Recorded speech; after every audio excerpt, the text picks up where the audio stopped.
चलो बेटा, આજનો પ્રશ્ન છે શ્વસન વાયુની આપલે, અને શ્વસન વાયુની આપલે પ્રશ્ન છે 3 આકૃતિ ઉપર આધારિત છે. અને આજનો પ્રશ્ન બિલકુલ એવો છે કે જો તમે ગોખશો તો મેળ નહીં આવે, એને પૂરેપૂરો સમજવો પડશે. હવે સાંભળો, હવે તમને ખબર હોવી જોઈએ શ્વસન વાયુ મેળવવો એ વસ્તુ અલગ છે. એ તો શ્વાસ દ્વારા આપણે મેળવીએ છીએ. જ્યારે શ્વસન વાયુની આપલે એ વસ્તુ અલગ છે. ચલો બેટા, અત્યાર સુધી આપણે શ્વસન તંત્ર ભણ્યા, તો ચલો જવાબ આપજો મને. ચલો, લીધેલો ઓક્સિજન તમે ક્યાં સુધી લઈ ગયા? વાયુ કોષ્ઠ સુધી લઈ ગયા. Very good. તો બોલો, પહેલી વખતની આપલે કોની કોની વચ્ચે થઈ? વાયુ કોષ્ઠ અને રુધિર વચ્ચે થાય. તમે વાયુ કોષ્ઠ સુધી જે રુધિર આવ્યું છે, વાયુ કોષ્ઠ સુધી જે ઓક્સિજન આવ્યો છે, ઓક્સિજનને રુધિરમાં મોકલવું પડે. તો ચલો બેટા સાંભળજો, અહીંયા ગ્રફ આકૃતિ દોરું છું બેટા. તો ભાઈ આ આપણો વાયુ કોષ્ઠ છે, અને એ વાયુ કોષ્ઠમાં ઓક્સિજન આવી ગયો છે. જ્યારે એની બાજુમાં આ રુધિર કેશિકા છે, અને એ રુધિર કેશિકામાં રુધિર ભરેલું છે. તો તમે જ કહો બેટા કે આ ઓક્સિજનને શું વાયુ કોષ્ઠમાં જ રાખવાનો છે? તો ક્યાં લઈ જવાનું છે આપણે? પેશીઓ સુધી ઠેક લઈ જવાનું છે. Very good. તો પેશીઓ સુધી લઈ જવા માટે એને બોલો કોની ગાડીમાં બેસાડવું પડશે? રુધિર કેશિકાની ગાડીમાં બેસાડવું પડશે. એનો મતલબ કે પહેલી વખતની જે O2 અને CO2 ની આપલે છે, હા, આ લોહીમાં એ વખતે CO2 હોય, હો યાદ રાખજો. તે વખતે વાયુ કોષ્ઠમાંથી O2 રુધિરમાં આવશે અને રુધિરમાંથી CO2 વાયુ કોષ્ઠમાં જશે. એટલે પહેલું વિનિમય, આનો વિનિમય કહેવાય, આપલે. તો પહેલું વિનિમય એ વાયુ કોષ્ઠ અને રુધિર કેશિકા વચ્ચે થાય. એટલે યાદ રાખજો, વિનિમયનું પ્રારંભિક સ્થાન કે તો વાયુ કોષ્ઠ અને રુધિર કેશિકા. ઓકે, હવે ચલો, હવે આપણો ઓક્સિજન બધો આ રુધિર કેશિકામાં આવી ગયો છે, રુધિરમાં ઓગળી પણ ગયો છે. હવે આ ઓક્સિજનને ક્યાં લઈ જવાનો બેટા? બોલો, પેશીઓમાં. તો હવે શું થશે બેટા? આ રુધિર કેશિકા ધીમે ધીમે ધીમે ધીમે પેશીઓ સુધી જશે. જો તમે જોઈ શકો છો, આ રુધિર કેશિકા લાંબી થઈ અને અહીંયા છે આપણી પેશીઓ, બરાબર? તો બોલો, હવે ઓક્સિજન આપણા બ્લડમાં છે અને CO2 એ આપણી પેશીઓમાં ઉત્પન્ન થયેલો છે. તો બોલો, હવે આ ઓક્સિજન ક્યાંથી ક્યાં જશે? હા, પણ ક્યાંથી ક્યાં આખું બોલો? તો રુધિર કેશિકામાંથી પેશીમાં ઓક્સિજન જશે અને CO2 ક્યાંથી ક્યાં જશે? પેશીમાંથી રુધિર કેશિકામાં, બરાબર? તો એનો મતલબ આ એક બીજું સ્થાન છે કે ત્યાં વિનિમય થાય. આ બીજું સ્થાન છે કે જ્યાં વિનિમય થાય. એટલે પહેલું વિનિમય એ ક્યાં થયું? તો વાયુ કોષ્ઠ અને રુધિર કેશિકા વચ્ચે થયું.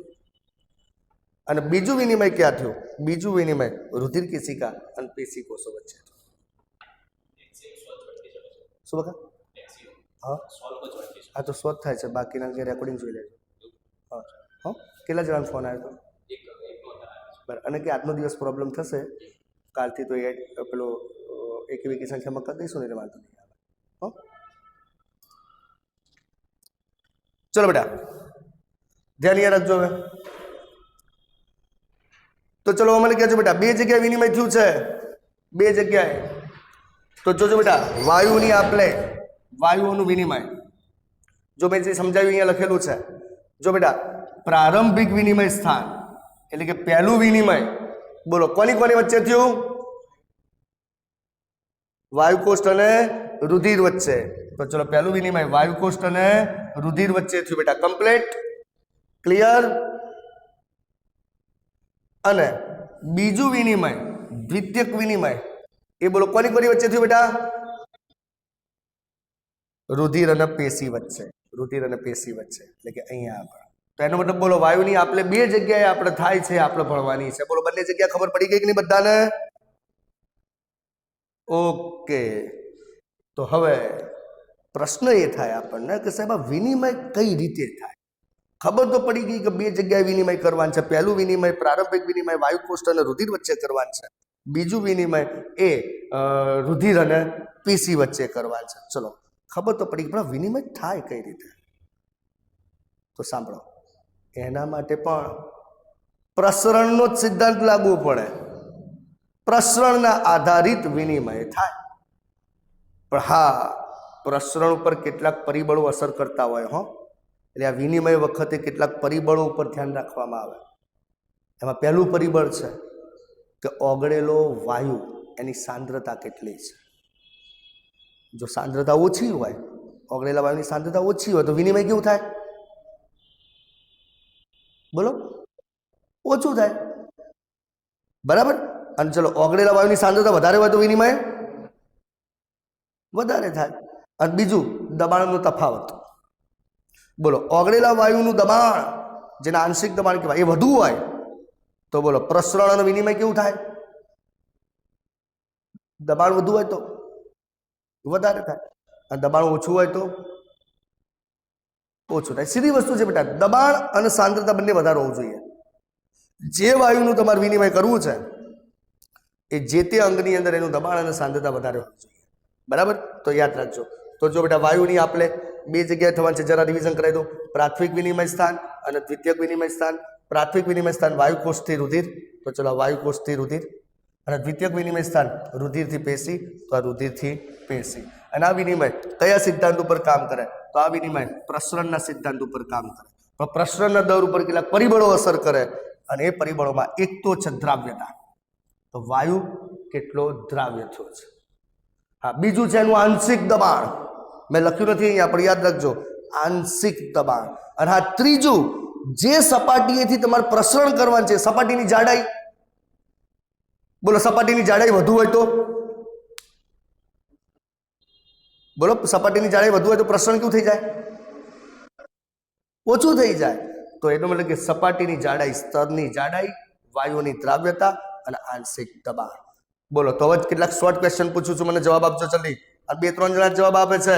ચલો, પહેલો પ્રશ્ન મારો. બોલો, પ્રાથમિક વિનિમય સ્થાન કયું? વાયુ કોષ્ઠથી રુધિર.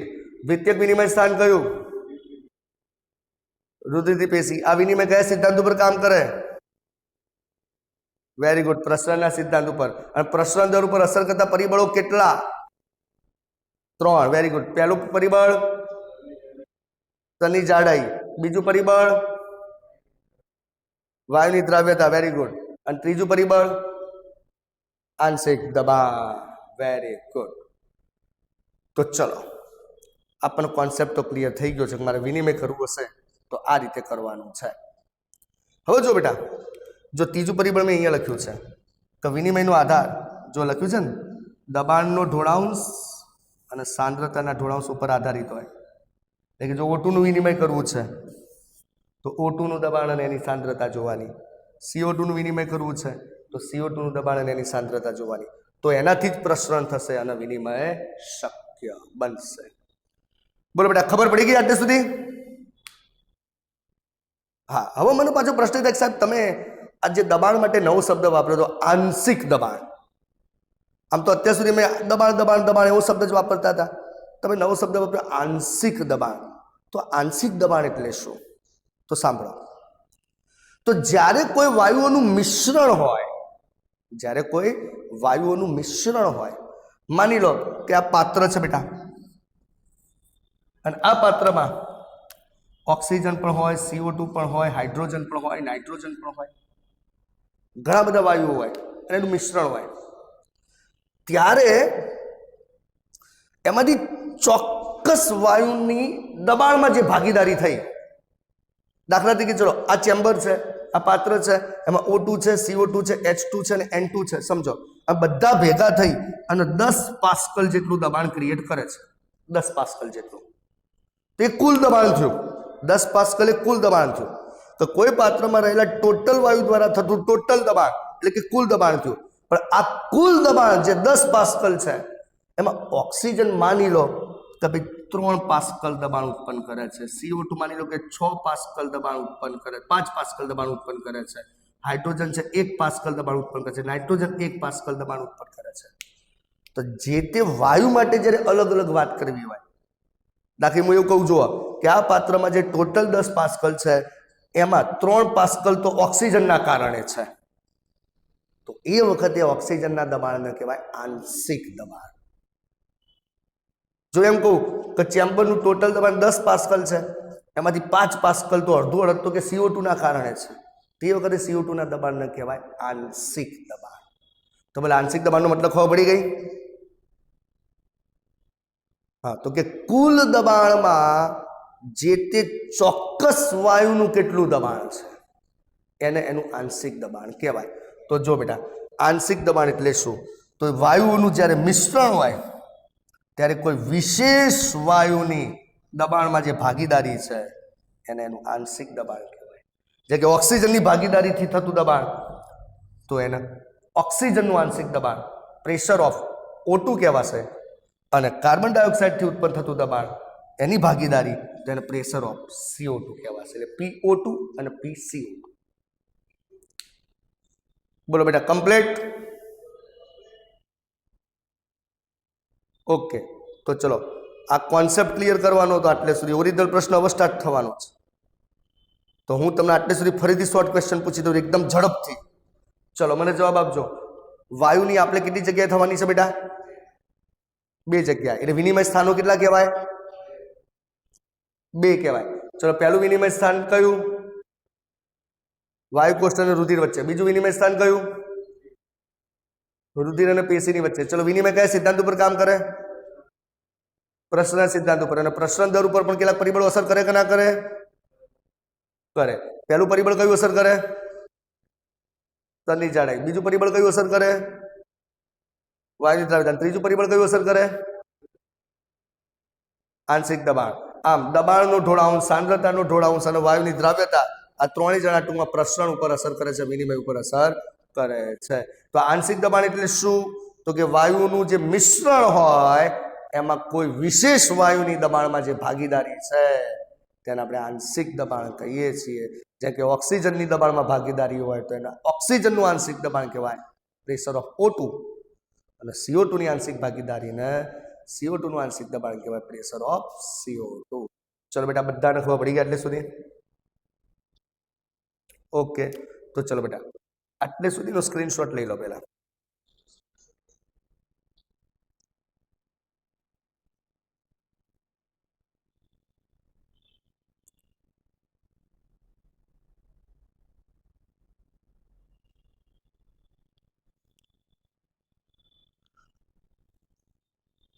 ચલો, સ્ક્રીનશોટ લઈ લીધો બધાએ?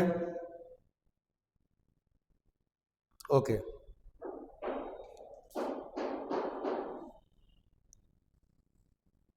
હવે ચલો ધ્યાન રાખજો.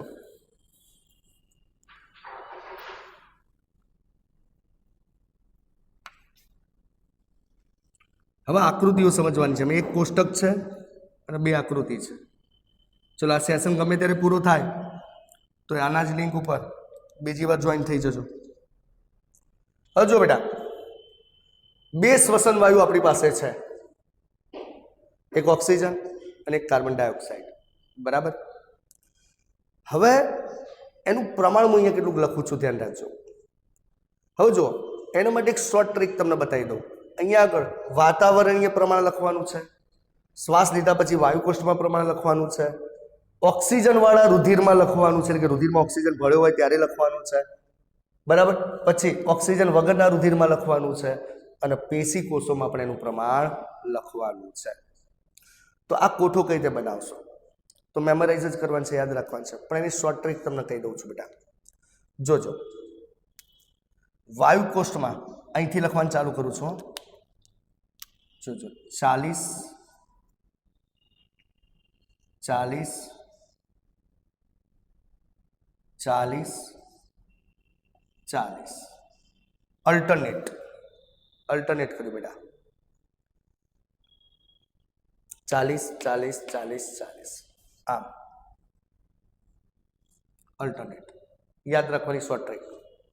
बराबर पण वायु कोष्ठથી ચાલુ કરજો પાછો પહેલા નંબરથી ચાલુ ના કરતા ચલો CO2 નું પ્રમાણ ચલો CO2 નું પ્રમાણની વાત કરીએ ચલો તો અહીંયા 40 અહીંયા 40 અહીંયા 40 અહીંયા 40 હવે જે ચેમ્બર ખાલી રહી ત્યાં તમારે શું ધ્યાન રાખવાનું છે બેટા તો ત્યાં અહીંથી ચાલુ કરીએ 45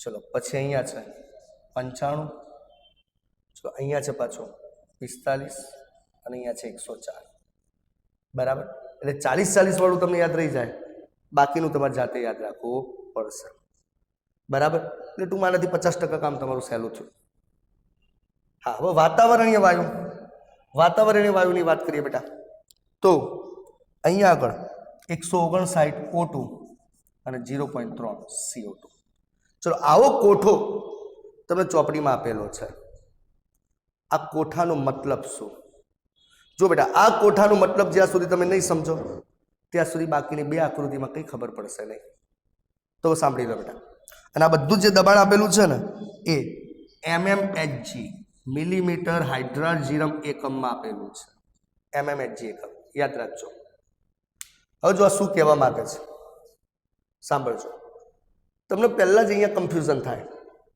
કે સાહેબ ઓક્સિજનનું પ્રમાણ તો 21% આવે વાતાવરણીય વાયુ તરીકે ઓક્સિજન તો 21% આવે તો બેટા કોઈ પણ વસ્તુને તમે જુદા જુદા એકમમાં માપી શકો છો ટકાવારીમાં માપો તો 21% આવે મોલમાં માપો તો કંઈક અલગ આવે અહીંયા આગળ એ ટકાવારીને mmHg એકમમાં કન્વર્ટ કરી છે એટલે ટકાવારી 21%ને જ્યારે mmHgમાં કન્વર્ટ કરે છે ત્યારે ઓક્સિજન વાતાવરણની અંદર 159 mmHg કહેવાય તમારે હાલ તમારા લેવલ પૂરતું આટલું યાદ રાખવાનું અને એ જ રીતે CO2 ની ટકાવારીને પણ એ લોકોએ mmHgમાં જ કન્વર્ટ કરી છે પણ mmHgમાં CO2 ને કન્વર્ટ કરે ત્યારે 0.3 જ રહેશે તમે કેમિસ્ટ્રીમાં ભણશો એકમોની ફેરબદલી બરાબર કે કોઈ પણ વસ્તુની ટકાવારીને mmHgમાં ફેરવવું હોય તેનું સૂત્ર બધું કેમિસ્ટ્રીમાં આવશે એટલે હાલ આપણા બાયોલોજીના લેવલ પૂરતું તમારે એટલું યાદ રાખવાનું છે કે અહીંયા ટકાવારી નહીં આપી વાતાવરણમાં રહેલા વાયુની ટકાવારી નથી આપી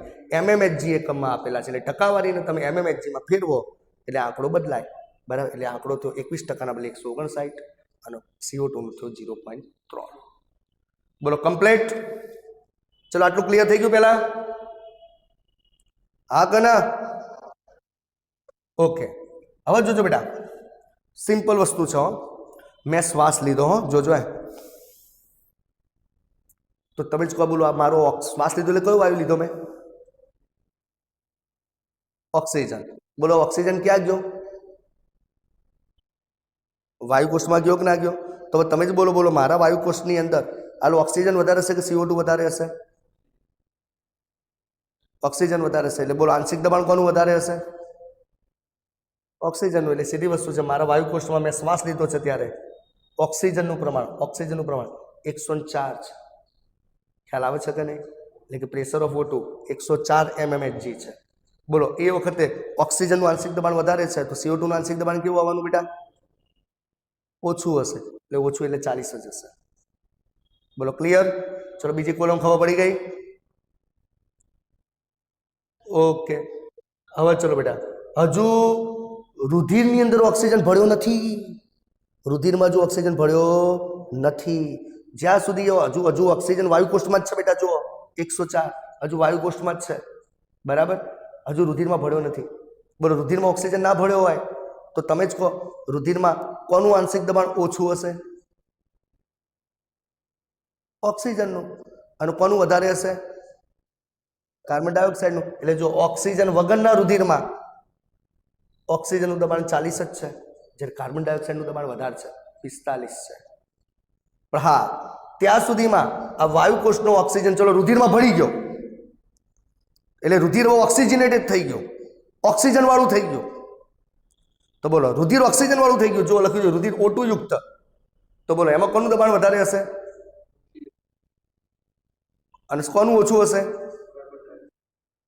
CO2 તો જો ઓક્સિજન વધારે છે 95 અને CO2 નું ઓછું છે 40 અને હજુ તો એ લોહીમાં જ છો પેશી કોષ સુધી આપણે નહીં કરી હજુ ઓક્સિજન પેશી કોષને નહીં આપ્યો તો બોલો પેશીમાં કોનું ઓછું હશે પ્રમાણ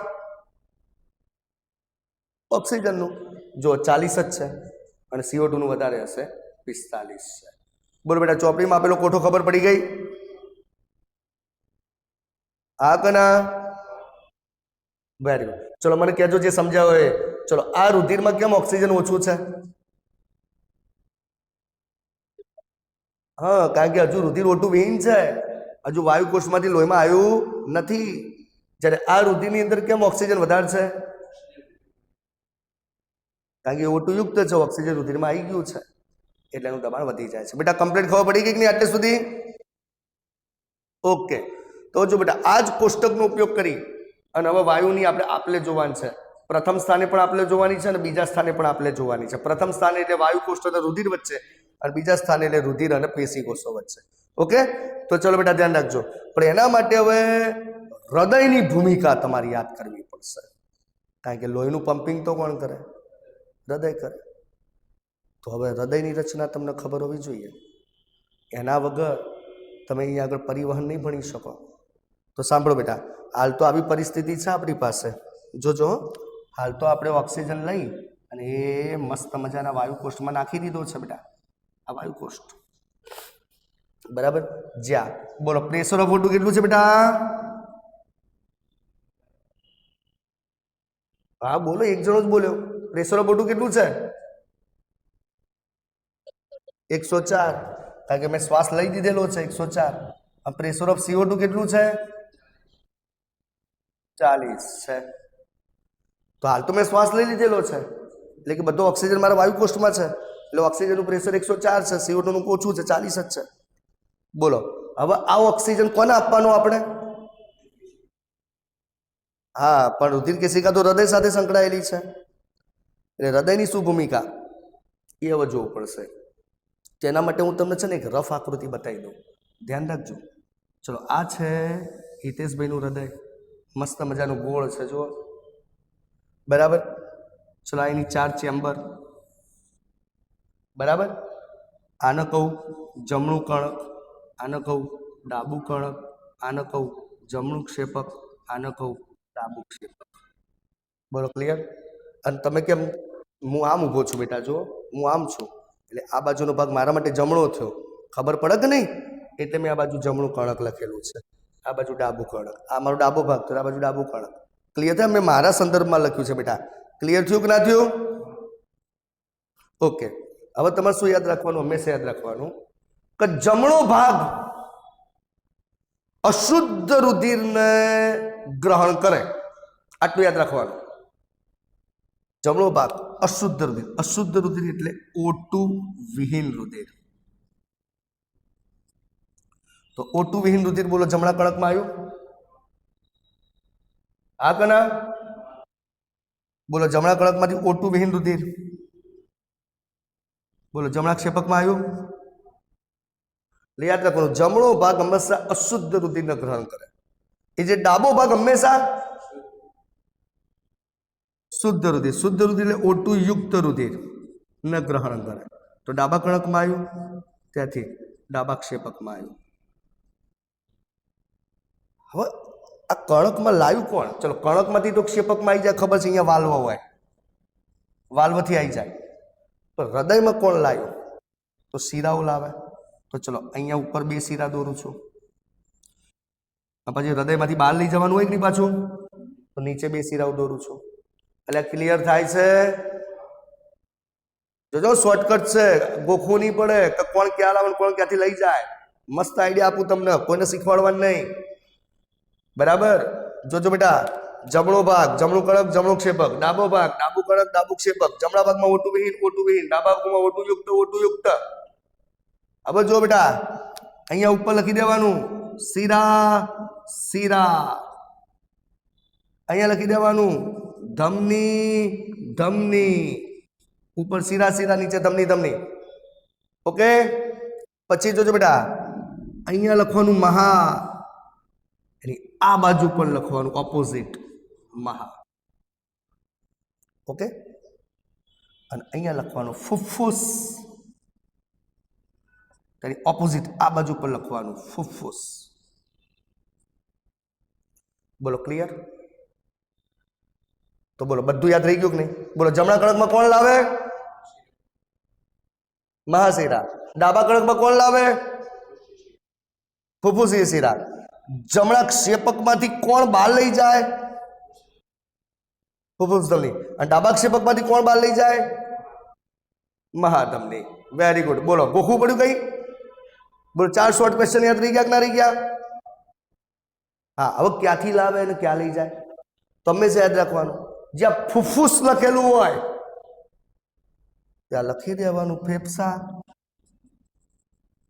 ફેફસા, ફેફસા. અને જ્યાં મહા લખી દીધેલું હોય ત્યાં લખી દેવાનું પેશી કોષો, પેશી કોષો. બોલો હવે બોલો આખું સર્ક્યુલેશન તમને ખબર પડી ગઈ કે નહીં? તો ચલો મને બોલજો. બોલો સૌ પ્રથમ બોલો ક્યાંથી, ક્યાંથી, ક્યાંથી કીધું છે? ક્યાંથી શબ્દ સાંભળો. ક્યાંથી? પેશી કોષો પાસેથી. કોણ? મહાશિરા. કેવું રુધિર? ઓટુ વિહીન રુધિર. ક્યાં લાવે છે? જમણા કણકમાં લાવે છે. જમણા કણકમાંથી ક્યાં આવે છે? જમણા ક્ષેપકમાં આવે છે. ત્યાંથી કોણ? ફુફ્ફુસીય ધમની. કેવા રુધિરને? ઓટુવિહીન રુધિરને. બોલો શુદ્ધ કરવા ક્યાં લઈ જાય છે? ફેફસામાં લઈ જાય છે. બોલો ક્લિયર? એ જ રીતે બોલો ક્યાંથી? ફેફસામાંથી. કોણ? ફુફ્ફુસીરા. કેવું રુધિર? ઓટુયુક્ત રુધિર. ક્યાં લાવે છે? ડાબા કણકમાં. ત્યાંથી ક્યાં આવે છે? ડાબા ક્ષેપકમાં. ત્યાંથી કોણ? મહાધમની. કેવું રુધિર? ઓટુયુક્ત રુધિર. ક્યાં લઈ જાય છે? પેશી કોષોમાં લઈ જાય છે. બોલો બેટા કમ્પ્લીટ. હવે તમને એમ થાય કે સાહેબ શ્વસન ભણતા ભણતા રુધિરાભિસરણ તંત્ર કેમ ભણાવ્યું? બેટા આના માટે જરૂરી છે. હવે જોજો હો, હું અહીંયા આગળ આપણું મસ્ત મજાનું હૃદય દોરું છું. બરાબર ધ્યાન રાખજો. ચલો આ છે આપણું હૃદય. એની અંદર 4 ચેમ્બરો છે. ચલો થોડી રફ આકૃતિ દોરીશ. બરાબર. હવે જો બેટા પેલાની જેમ જ બતાવી દઉં. આ જમણું કણક. બરાબર. ચલો આ જમણું ક્ષેપક. બરાબર. આ ડાબું કણક, આ ડાબું ક્ષેપક. જો થઈ ગયું આની જેમ? થઈ ગયું કે ના થઈ ગયું? પેલા જોઈ લો. ઓકે હવે સાંભળજો, હવે સાંભળજો. હવે જો બેટા હવે આપણે કરવું છે જેની જરૂર પડશે ને એ જ વાહિની આપણે દોરીશું. જેમ જેમ જરૂર પડે તેમ તેમ દોરતો જાઉં છું. હવે બોલો આપણે પહેલું વિનિમય કરવાનું છે વાયુ કોષ્ઠ અને રુધિર વાહિની વચ્ચે, એટલે કે આ હૃદયમાંથી નીકળતી રુધિર વાહિની વચ્ચે. બરાબર. હવે ચલો મને કહેશે કોઈ કે ભાઈ અહીંયા તમે જાણો છો કે ભાઈ આ ફુફ્ફુસ ધમની છે. જોજો બેટા ફુફ્ફુસ ધમની.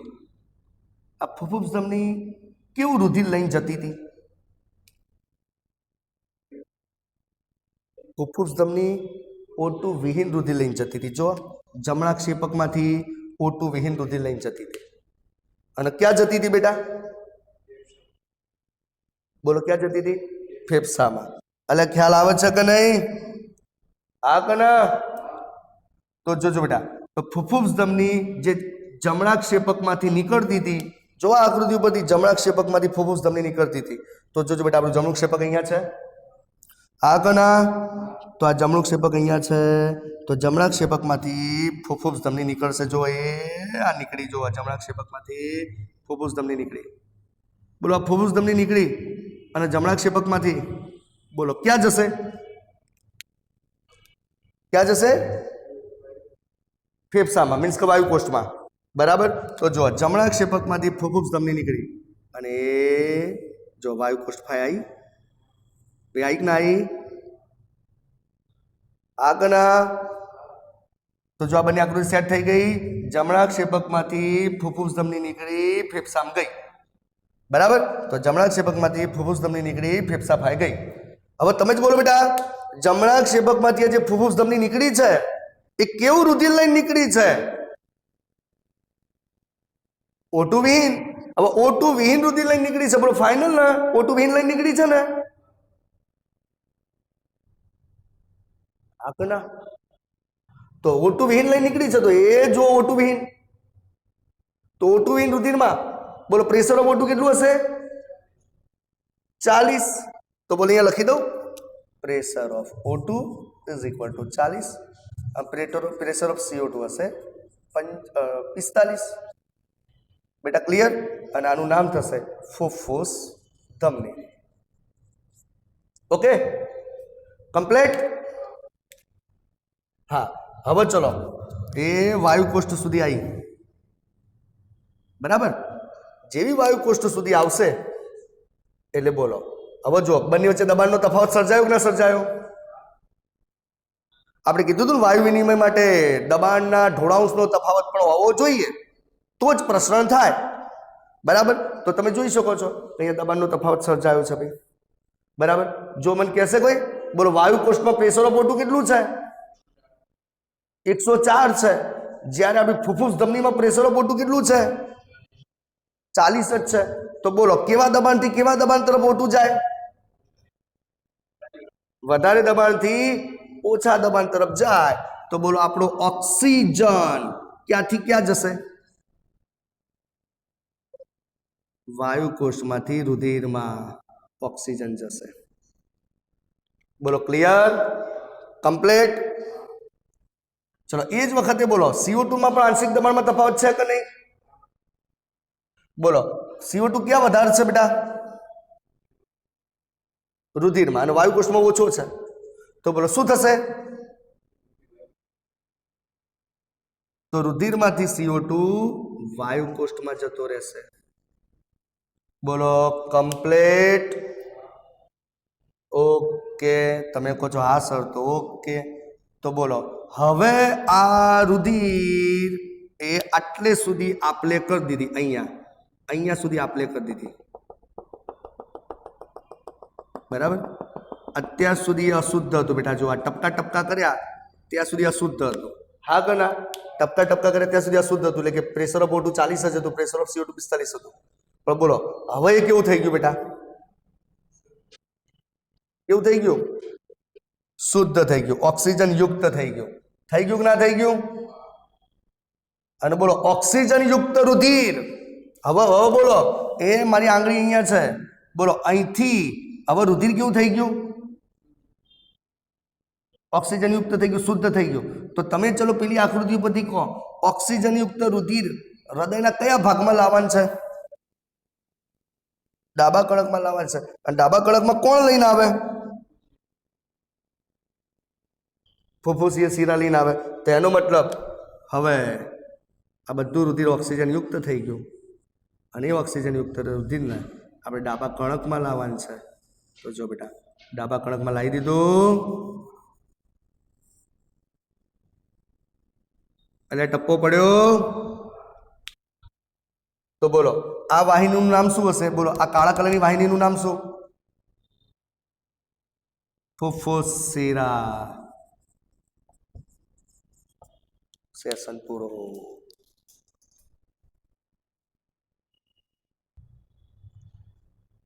ચલો બેટા ધ્યાન એ રાખજો. હવે તો બોલો હવે આ શિરા કે જે ડાબા કણકમાં રુધિર લાવે છે, બોલો એ રુધિર કેવું છે? O2 યુક્ત છે. તો બોલો ત્યાં આગળ પણ પ્રેશર ઓફ O2 અને પ્રેશર ઓફ CO2 અલગ અલગ હશે કે નહીં હોય? તો કોઠા ઉપરથી કહો બેટા. બોલો ફુફુસ શિરામાં ઓક્સિજન યુક્ત રુધિર છે, તો ફુફુસ શિરાની અંદર પ્રેશર ઓફ O2 કેટલું હશે? 95 mmHg. Pressure of CO2 40 mmHg. બેટા ખબર પડી એટલે શું થયું? આઈડિયા આવ્યો? જો અહીંથી અશુદ્ધ રુધિર ગયું હતું, માની લો કે આ ફેફસામાં ગયું હતું, ખબર પડે? ફેફસામાં પછી આપલે કરી દીધી હતી, અને ત્યાંથી પછી સીધું અહીંયાથી ડાબા કણકમાં આવ્યું. એટલે ક્લિયર 100%. ઓકે, હવે ચલો બેટા, હવે ડાબા કણકમાંથી ઓક્સિજન રુધિર ક્યાં આવે? તો એ જોડી દઈએ, ડાબા કણકમાંથી ડાબા ક્ષેપકમાં આવશે. બોલો આવી ગયું ડાબા ક્ષેપકમાં? ચલો ડાબા ક્ષેપકમાંથી હવે બોલો કોની મદદથી? મહાધમનીની મદદથી ક્યાં જશે? હા, હવે પેશી કોષો તો હોય પડ્યા છે ભાઈ.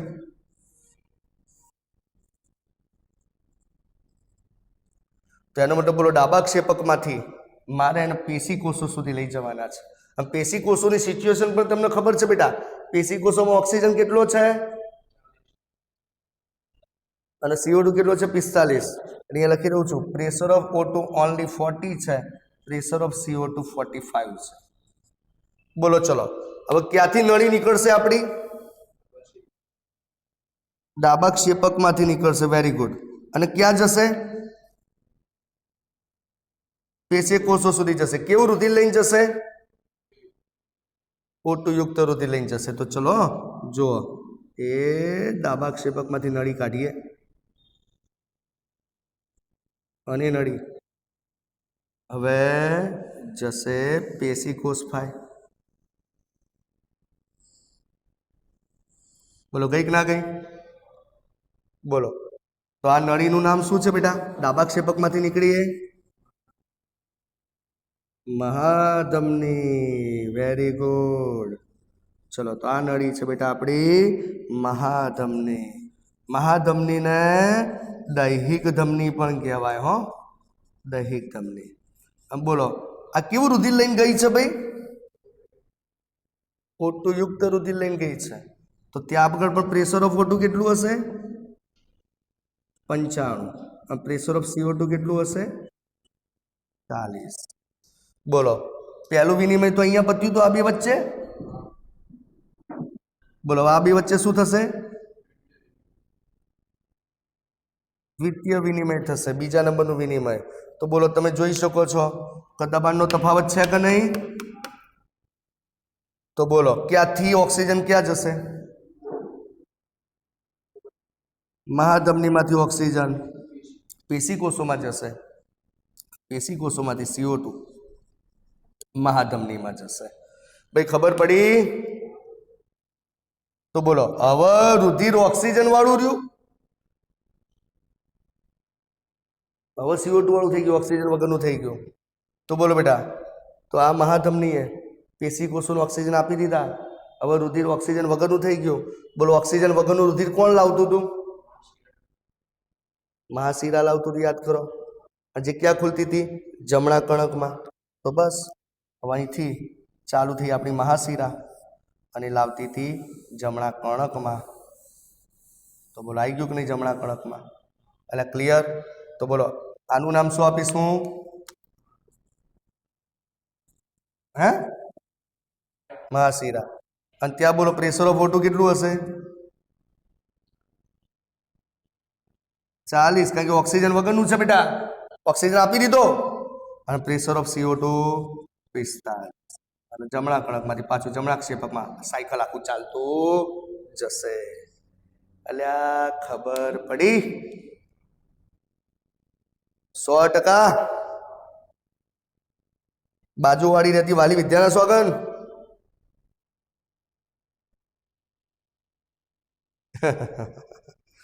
સારું, ચલો ચલો કમ્પ્લીટ ને? ઓકે સારું. ચલો હવે આટલું સ્ક્રીનશોટ લઈ લો પેલા.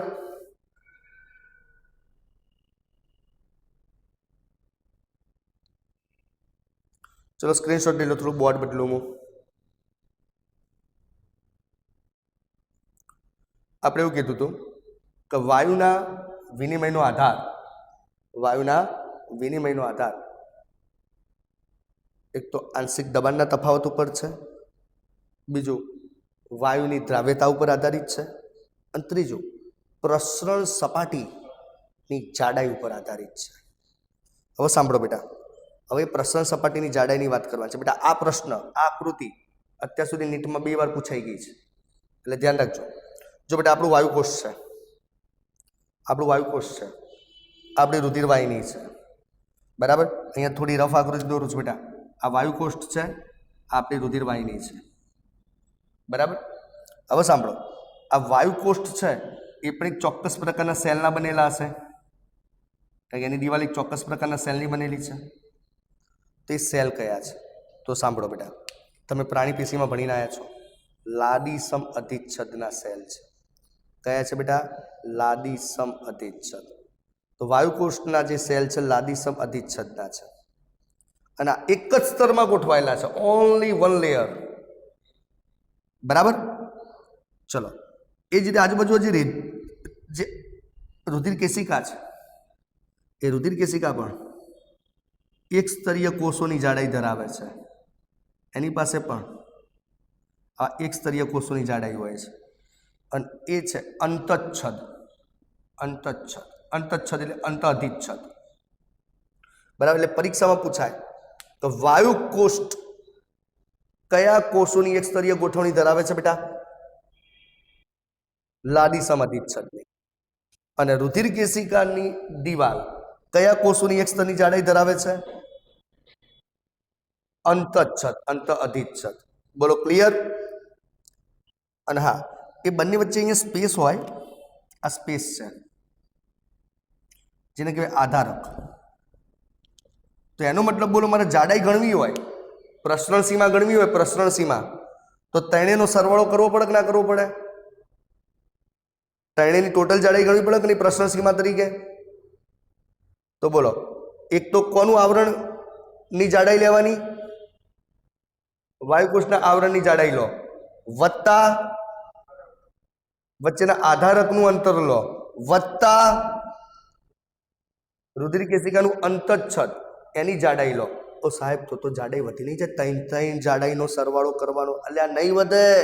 આ ત્રણેયની જાડાઈનો તમે સરવાળો કરશો ને તો પણ એની કુલ જાડાઈ 1 મિલીમીટરથી પણ ઓછી થાય છે. અને એટલી તો ચાલે, એ બહુ પાતળું કહેવાય.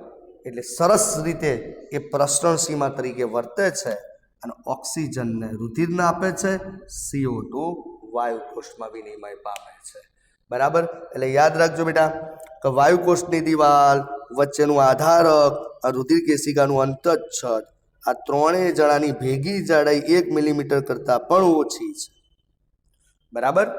ચલો, ક્લિયર થઈ ગયું આખી વસ્તુ? ઓકે. હવે જુઓ, કેટલાક સ્ટેટમેન્ટ તમારે યાદ રાખવાના છે.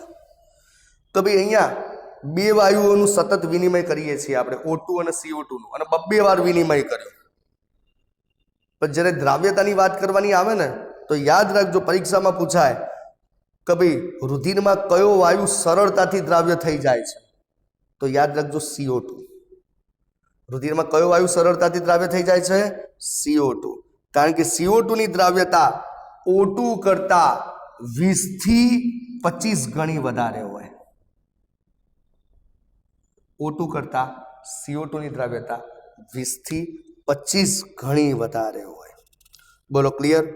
અને એ જ રીતે O2 નું જ્યારે વિનિમય કરતા હોઈએ એટલે જે પ્રમાણેનો ઢોળાંશ સર્જ્યો હતો, બોલો CO2 ના વિનિમય વખતે એનો વિરોધી ઢોળાંશ સર્જાય. તમે જો બેટા, અહીંયા કદી એકલા O2 નું વિનિમય થતું જ નથી. O2 અને CO2 નું હંમેશા સાથે વિનિમય થાય છે. એટલે તમે અહીંયા જોયું હતું બેટા કે પહેલું વિનિમય અહીંયા વાયુકોષ્ઠ અને રુધિર કેશિકા વચ્ચે કર્યું હતું, તો અહીંયા O2 વધારે હતો, અહીંયા O2 વધારે હતો, અહીંયા O2 ઓછો હતો. તો સામેનો વિરોધી અહીંયા CO2 વધારે હતો, અહીંયા CO2 ઓછો હતો. એટલે ખ્યાલ છે કે નહીં? હા, તો પહેલું વિનિમય વાયુકોષ્ઠ અને રુધિર કેશિકા વચ્ચે કર્યું હતું. તે વખતે તમને ખબર છે કે વિરોધી ઢોળાંશ હતો, કે વાયુકોષ્ઠમાં O2 હતું, CO2 ઓછો, તો રુધિર કેશિકામાં O2 ઓછો, CO2 વધારે. એટલે O2 નું જે રીતે વિનિમય થતું હશે એના ઢોળાંશ વિરુદ્ધ દિશામાં CO2 નું થાય. એ જ રીતે પેશી કોષો અને રુધિર વચ્ચે, રુધિરમાં O2 વધારે હતો અને CO2 ઓછો હતો, પેશી કોષોમાં O2 ઓછો હતો, CO2 વધારે હતો, વિરુદ્ધ દિશામાં વિનિમય. એટલે એ વાક્ય પણ અંદર NCERT-માં વાપરેલું છે, એ પણ યાદ રાખજો, બરાબર. તો ભાઈ અહીંયા આગળ સમાન રીતે CO2 માટે વિરુદ્ધ દિશામાં ઢોળાંશ હાજર હોય છે. એટલે જે રીતનો O2 નો ઢોળાંશ હોય એનો વિરોધી CO2 નો ઢોળાંશ હોય. એટલે NCERT ના વાક્યો પણ જે બે ઓકવર્ડ હતા એ મેં લઈ લીધેલા છે. તો ચલો બેટા, દરેકને એક કોષ્ટક અને બે આકૃતિ કમ્પ્લીટ ક્લિયર થઈ ગઈ. તો ઓકે, આજે આટલું રાખીએ છીએ. વચ્ચે એક પ્રશ્ન બાકી રાખ્યો છે, બરાબર? કાલ કે પરમ દિવસે કે છેલ્લા લેક્ચરમાં લઈશું બેટા, બરાબર? તો આજે આટલું રાખીએ છીએ. અને હા ભાઈ, 10 તારીખ સુધી છેલ્લી ફી છે, ભરી દેજો, નકર પછી મારા ગ્રુપમાંથી તમને રિમૂવ કરવા પડશે. ઓકે? અને હા, કાલે પેમ્પલેટ તમારે આવી જશે, એટલે પરમ દિવસથી જેને જેને ફી ભરેલી હોય પેમ્પલેટ લઈ જશે. આ પાઠના 4 પેમ્પલેટો છે. એક આપણું મોડ્યુલ, બીજા નંબરે SQ, અને ત્રીજા નંબરે કેટલાક MCQ અને LN નું મોડ્યુલ, બરાબર? એ 4 છે, 4 લઈ જજો. પણ જેને ફી ભરી હોય એ લોકો જ. સારું, ચલો. કોઈને ડાઉટ હોય તો પૂછવો હોય તો પૂછી શકે. કોઈ ડાઉટ?